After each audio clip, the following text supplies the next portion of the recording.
Hello and welcome to Manoli's Musings. I am your host, Manoli.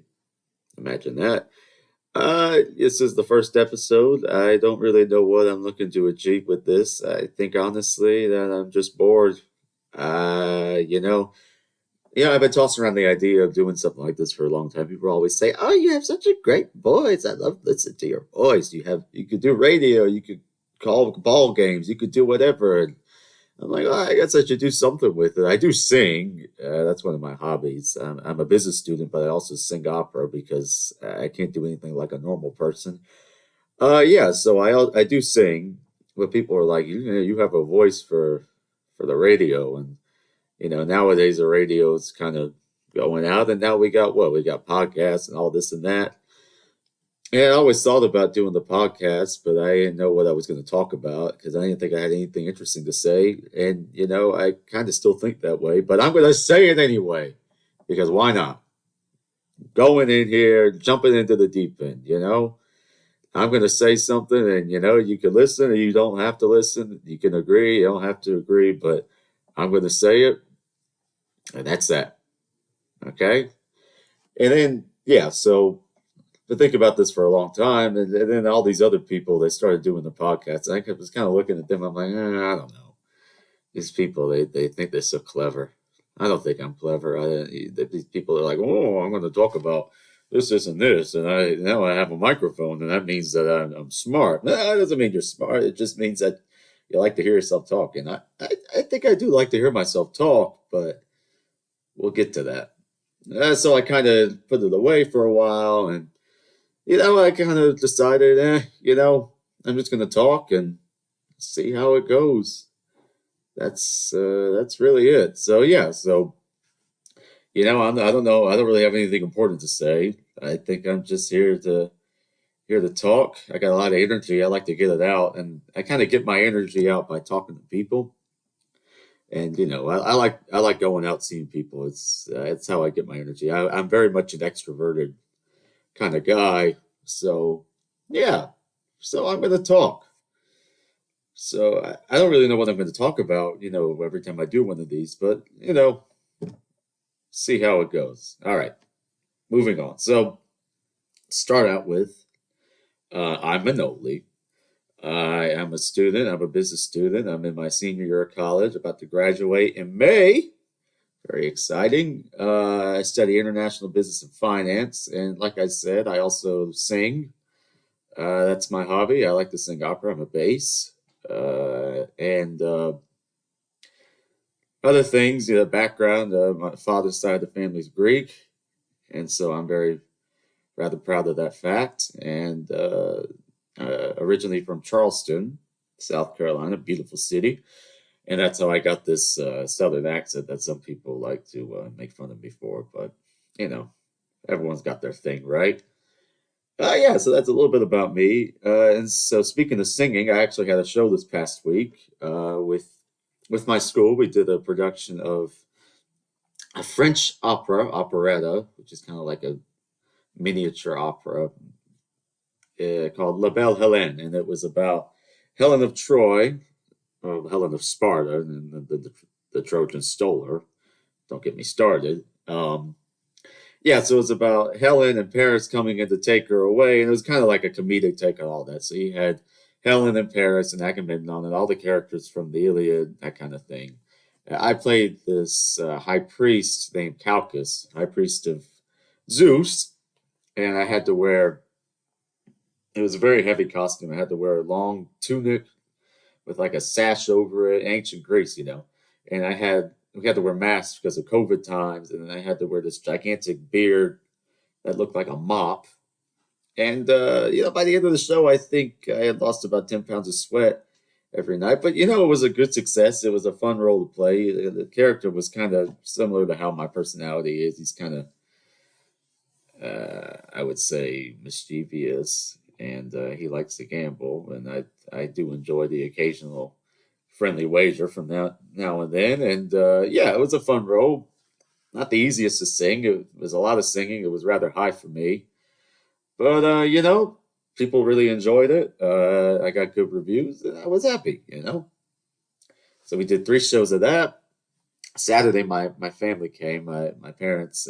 I got to spend some time with my father after the show. We went out, had a drink, ran into some friends of mine, and it was a good time. The whole weekend was great, I got to say.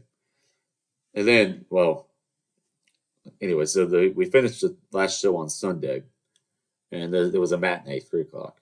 So we finished, and we had to break down the stage and the sets. And I get out of there until it was, I don't know. I think I got home at 11:30. So I don't think I've recovered. Basically, is what I'm saying. My mind's going all kinds of directions. I feel tired all the time now.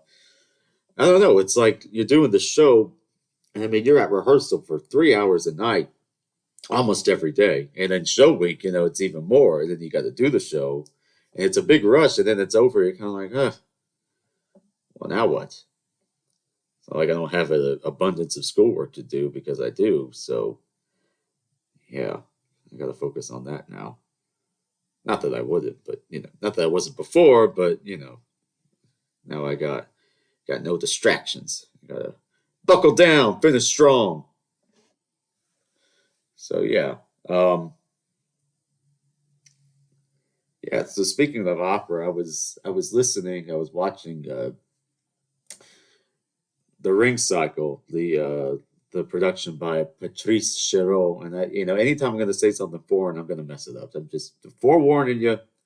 Anything I try to say that's not of the English language, I'm going to mess it up. So there was this production by Chéreau, and it was kind of like this industrial revolution thing. It was very interesting staging.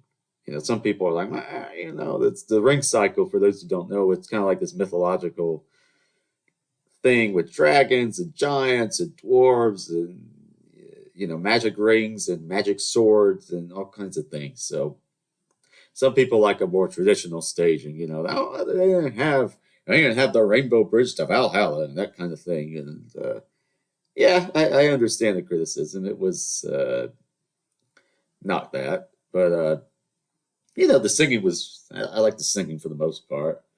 The singers were very good. But then I'm watching this thing, and it just opera. I hate to say it, a lot of it just doesn't make sense. You take the hero for example. His name is Siegfried, and he's grown up isolated in the woods. He's been raised by this guy named Mima, who's trying to kill him so he could get this ring of power that's going to take over the world.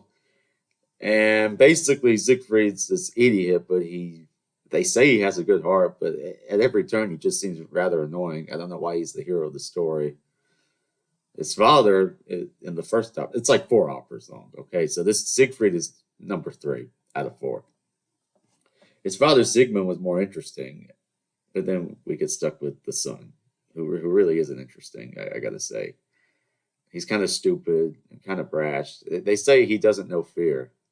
He was never taught fear, which I don't know how that's even possible. He doesn't know love and he doesn't know fear. So what does he know? He doesn't know anything. Why is this guy the hero? I don't understand it. Anyway, he runs into his grandfather, who's actually the king of the gods, Wotan. And his grandfather, for some reason or another, doesn't say, "Hey, I'm your granddad." He kind of confronts him. And Siegfried, being this aggressive idiot, he kind of gives him the brush, and then Wotan gets mad, and he basically says, "I'm going to kill you with the spear that I killed your father with." It's all messed up, okay? Wotan he messed the whole thing up. He went and had all these kids, and then he had to have them killed, and their offspring killed, and because of his wife, and there's these Valkyries riding on horses and carrying dead people, and the whole thing is a mess. So Wotan's talking to his grandson Siegfried, and he basically says, "You're not getting past me," because his other daughter Brunhilde is sleeping behind him, basically, and whoever braves the magic fire to get to Brunhilde will win her as his bride, is basically the thing. But Wotan doesn't want Siegfried to get to her. I don't understand why he didn't just say, "Hey, listen, here's what it is. I'm your grandfather. We got to talk." No, he doesn't do any of that. He just says, "You're not going to pass it." It's Siegfried, because he's an idiot, he doesn't understand why he should be afraid of Wotan. He actually breaks Wotan's spear, which has all these rules, these laws embedded into it. And so the whole world goes to chaos, basically. And then there's another 4.5 hour opera to tie up the loose ends, which is my least favorite of the four. There's four. There's Das Rheingold, Die Valkyrie, Siegfried, and Gotterdammerung. And I don't know, the last one is so long, and the characters aren't as interesting. There's no Photon, there's no gods, no giants, no nothing. It's just, I don't know. It's like the first three, they started off strong, and then the last one is still good. It has its moments. I'm not saying it's bad. It's just, I don't know. Not my favorite. Well, now that you got the Idiot's Guide to the Ring Cycle, I guess I should move on. I saw a news story, and it was stuff going on in Russia and Ukraine. And I don't want to get too far into it because I know that's the last thing anybody really wants to talk about. Well, actually, you go on social media, everyone's now a foreign policy expert. But my point is that I saw the story of this Russian guy. I don't know who he is. And they apparently had docked his yacht in Germany. And the German government, they seized it. But the yacht is like 500 feet long. Here, let me pull up the story. I'll just read it to you, okay? We'll see how that goes. I have a hard time reading things, like reciting them. Where was it? Okay, here it is. Germany has seized a Russian billionaire's $600 million mega yacht following sanctions imposed by the EU on Russia. And it's this 512-foot yacht. It was getting touched up in Hamburg, and they seized it. And the yacht has like 2 helicopter pads, a sauna, beauty salon, a gym, 12 bedrooms on the boat. I mean, this thing's worth hundreds of millions of dollars. I mean, but my question is, good. I'm not criticizing that they seized it, but what happens to it? Do they keep it? Does somebody in the German government get exceptionally lucky to inherit this Russian oligarch's yacht? It's like, what do they do with it? They seize it. Okay, they seize it. Now what? Do they tear it down? Do they put it up for auction? Somebody else has to buy it? Does Angela Merkel take a vacation on it? I don't know what happens. It's interesting to me. What happens when the government seizes an asset from someone? What do they do with it? They don't tell you these things. I don't think I'll ever come into an asset seizure, but I guess I'm better off not knowing. Moving on. I saw another story about the Russian thing, and then I'll move on. I'll move on from that. So apparently the UN had this vote or something to condemn Russia on what they're doing, and almost everyone voted to condemn them. And there were like 5 countries that didn't. And one of them was North Korea. And I'm just sitting there. I'm like, how does North Korea? What do you have to do to be in the UN? I mean, what is the bar to entry? I feel like I could be in the UN. I never killed anyone. North Korea, they've done all these horrible things. They threaten to nuke us every couple of years or so. And why are they in the UN? I don't understand this. Why do they get to be in the UN? What is the bar? Must be so low. And then they're in it. I mean, they gotta have done something. Can you get kicked out of the UN? I guess not. They get a vote. They voted. They were in support of Russia. Basically, is how they voted. I mean, it makes you wonder. Like, they make the big deal about being in the UN, but what does it even mean? I don't know what it means. North Korea is a member. They get to vote. What? They shouldn't get to vote. It's crazy. I don't understand. And I was looking at the other countries that voted. And like 35 or so abstained or they didn't vote.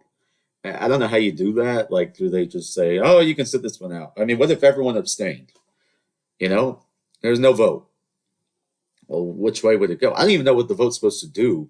Condemn them, but does that mean sanctions? I don't know. It's said to condemn. What does that mean? I have no idea.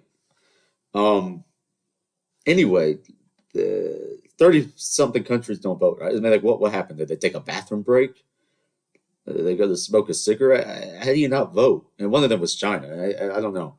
I feel like China's kind of playing it. They're like, we didn't really vote to condemn you. We didn't really support you. They want to see who's going to win, right?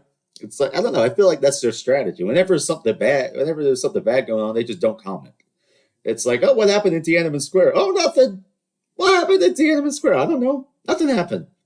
And what's this island over here? The thing. It's not a country, is it? Oh no, not a country, not a country. Taiwan's not a country. They made John Cena. It is so. I can't believe more people don't know about this. It's the craziest thing I've ever heard. John Cena. You can't see me. John Cena, professional wrestler. He speaks Mandarin. Okay, and he was promoting the Fast and the Furious movie that he was in. And China is a big market for movies, right? So anyway, he makes these videos promoting the movie in Mandarin. And he's sitting there, and one of them, he has like an ice cream cone, and he's like talking about it. He's like, "Oh, I'm eating ice cream, and it's cool, but what's cooler is the Fast and the Furious, and you got to come see our movie, but in Mandarin." And then, then in one of the videos, he goes, "Oh, we're releasing the movie first in the beautiful country of Taiwan," and it was a big controversy. John Cena's social credit score went to the toilet. They don't embrace Taiwan as a country over there. They act like it's not a country. They say it's part of China. So we had to film an apology. John Cena, the guy who goes around doing the fake wrestling, he had to record an apology video in Mandarin to the entire country of China. He got in trouble with everybody in China because he said Taiwan was a country. It's one of the funniest things. You can look it up. It's kind of sad, also kind of comical. I don't know. My sense of humor is not uniform. I will say that much. Sometimes I just laugh at the wrong things. It's like somebody says something and they don't really mean it funny, but it's so funny you just can't help but to kind of chuckle. And I have an example. Okay, so high school, I'm singing in choir, right? I went to small school, private school, down in Charleston. Anyway, we're singing. It was our Christmas pageant thing, lessons and carols, Christmas, right? Anyway, we're standing up there, and it was a small school, so we had the high school chorus, we had the middle schoolers, we had elementary schoolers, little kids. We were all singing together. It was a beautiful thing. You had all the grades together singing this beautiful Christmas music. Anyway, we were singing one song. I can't remember what it was. And I had noticed that it was rather warm in the church. It's rather warm in there. I mean, I was sweating pretty hard. I was burning up. Anyway, when you're singing in choir, they always tell you, don't lock your legs, okay? Because you're singing, you're not really paying attention, and it kind of, it's not easy to sing, to really sing, really pay attention. It's kind of a mental thing. You might not be focused, and it may make you, it kind of wears you out. Anyway, they tell you not to lock your legs because you can faint, right? We're singing this song. I'm on the back row, even though I'm not very tall. I'm rather short. I'm on the back row because I guess I was one of the oldest. And there's a middle school boy in front of me. Okay? We're singing this song. I don't know. I'm not really paying attention. And I just see him lean forward. And he just completely wipes out the rest of the chorus. I mean, these little kids below him, he falls forward, and I swear, they fell like dominoes. It's not funny, but it was hilarious. The whole thing, the whole church stood up. That's big gasp. That was the most dramatic thing I've ever seen. I mean, the kid was okay, thank God. I'm not trying to laugh at the kid fainting, but it was funny. I mean, the whole time. I mean, at first we were like horrified, right? But I just can't help it. I laugh when I'm not supposed to. But the whole rest of the performance, I'm standing there and I'm looking at my friend Sam, and we're just looking at each other. And we're trying not to just die laughing up there. I'm sorry, you're singing these songs, and people are kind of bored and they're not really paying attention. Then the kid faints and he wipes out these people. It's funny. I'm sorry, it's funny. they felt these poor kids. I mean, they were terrified of us to begin with, right? These little third, fourth graders, second graders, that kind of thing. They're terrified of the older kids to begin with because we're loud and we're singing behind them and this and that. And then one of us goes and falls on them. I mean, the poor kids, the whole rest of the performance. I swear to goodness, they're looking back at me like I was about to jump on them. They're like, "Oh, I don't want to be crushed by another big kid." Uh, yeah. So there's one example of my inappropriate laughter. I tell you something else that bothers me is elevators. I talked about this on my Facebook, and people are like, you're crazy. You don't know what you're talking about. People, I don't think people know, but it's polite. I'm from the South. We're supposed to have manners, Southern charm, all that nonsense. But I do subscribe to this. When you're in the elevator and you're about to get off, I'm sorry, when you arrive to the floor, right? And let's say you're waiting to get on, you let the people exit the elevator before you get on. It's just a common courtesy, so you don't have to brush past each other. It's the unwritten rule of elevators, okay? And I swear, almost every other day, I get off the elevator and somebody runs into me. Hey, you know what? They're like, "Oh, I'm sorry." Usually, they're like, "Oh, I'm so sorry." I'm like, "It's okay." Kind of annoyed, but I'm nice about it. The last time it happened, there was two people, and they thought it was hilarious. They just started laughing. I mean, these are the people I'm surrounded by. The rudest things, I swear. It's always to me this happens. Never to anybody else. They got to run over me, and they think it's hilarious. And you know what? I think I'm going to put a little sign that says, "Hey, proper elevator etiquette." Make it alliteration. People like that. You know, hey, Manoli's Musings, elevator etiquette. There you go. Hey, these are the rules of the elevator. You wait for the people to get off. If you get in first, you ask the people behind you what floor they want. And don't shut the door on people. Uh, I'm sorry, what else is there? Don't, yeah, just be polite. I don't understand. It's so hard for people. They're so wrapped up in whatever it is that they do, and they just run over people. Yeah, yeah. So that was one thing, and I don't know where I'm going now. The elevator thing. Oh, here's something. Uh, so I'm wearing a shirt. It's a Cobra Kai shirt. Okay, I like Cobra Kai. I like the Karate Kid movie. I like them all. Well, except for the one that Ralph Macchio was in, and the Jaden Smith one. I don't like that one. But the first three, the first one's the best, of course, and then two and three.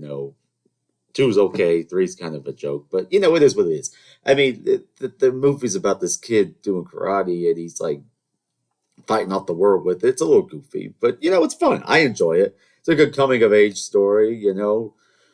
Danny Boy, he beats up the bully, he gets the girl. It's feel good. You feel good when you watch the Karate Kid. Yeah, this poor kid, he comes out to California. The people are rude to him.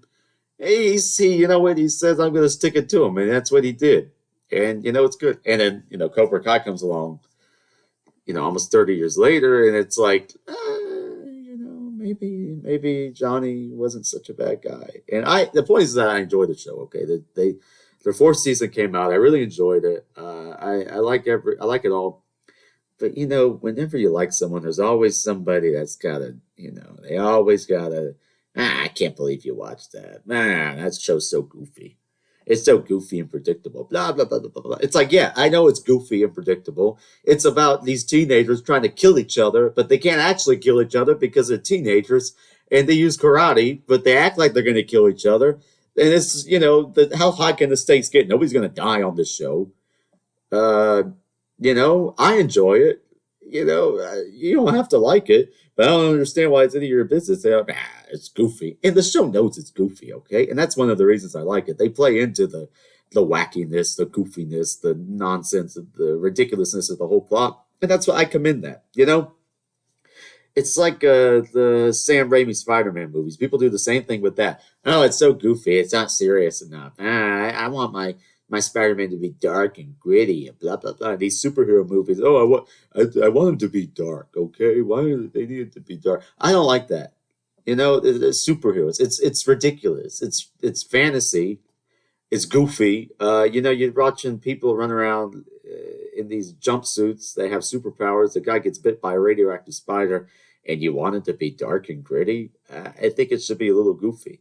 I don't mean they can't have emotional weight. I mean the Raimi movies, they did that just fine. But people they lost their minds over the. It started. I guess it kind of started back with the Christopher Nolan Batman movies. I'm sorry, it's just not. I don't know. I just don't really like the aesthetic, and that's fine. People love them. They're great movies. I don't disagree. They're written great. The action's very good, but it's like I don't know. It's like I'm watching Batman. I don't need it to be as serious as a World War II documentary. I really don't. I like the Tim Burton movies. People do the same thing. Oh, they're more cartoonish. Yeah, it's a freaking comic book. Okay, get over it. And people do the same thing with Star Wars. I love Star Wars. I pretty much like. I pretty much like every movie. I don't really like The Rise of Skywalker. I thought that was bad. Uh, yeah, so I like most of the movies and the TV shows. I mean, Mandalorian, Boba Fett. I like it. But there's this thing with Star Wars fans, especially around the Clone Wars, the cartoon animated series. They get a little weird about it. They really because what happened was people my age we grew up on the prequels and the Clone Wars and this kind of era, so it's kind of nostalgic for us. And then we look back and we're kind of like, this is kind of cartoonish and it's a little childish. People are like, I don't really want to watch it because it's a cartoon, and they're like, well, it's not just for kids and it's dark because people die and there's war crimes and blah blah blah, and it's so dark, man. The horrors of war exemplified through the Cartoon Network, man. Not just for kids and not a kids show, and it's like, I don't understand. Who cares? Who cares if somebody doesn't want to watch it? Like what you like. Watch what you want to watch. Do what you want to do. Enjoy it. Be your own person. Not everyone's going to like what you like. Not everyone's going to agree with what you have to say. Who cares? Unless you're wrong, but when it comes to like TV and movies and food, people get so defensive. It's like, oh, I can't believe you don't like Friends. Well, I don't really like it. I can't believe. Oh, how can you not love The Office? Well, I don't really like it, but I don't. I respect people who do. But the TV thing, like, well, the Marvel movies, and I can't wait for the next one. I'm sorry, I don't want to have to watch 20 movies to understand the plot. I saw the big ones. I enjoyed them. I saw all the Spider-Man and the Avengers. But I mean, it's like, you fall behind. It's like this is like a 3-week commitment now just to get back on track. I don't think so. I don't have a problem with it. You like that kind of thing, or you like. I. It's just like what you like, but anybody who doesn't like it isn't automatically wrong. Okay, and I think that's all I have to say for now. I've talked almost for 30 minutes now, and I think that's really too much for anyone to bear. But yeah, this is it. I hope to get a camera so you can actually see me talk, and I hope to bring in some guests because really, who wants to listen to me talk forever? I don't think many people do. But if you do enjoy it for some reason, subscribe and follow along, and I'll try to post another one soon. Okay. All right, that's it. Have a good day.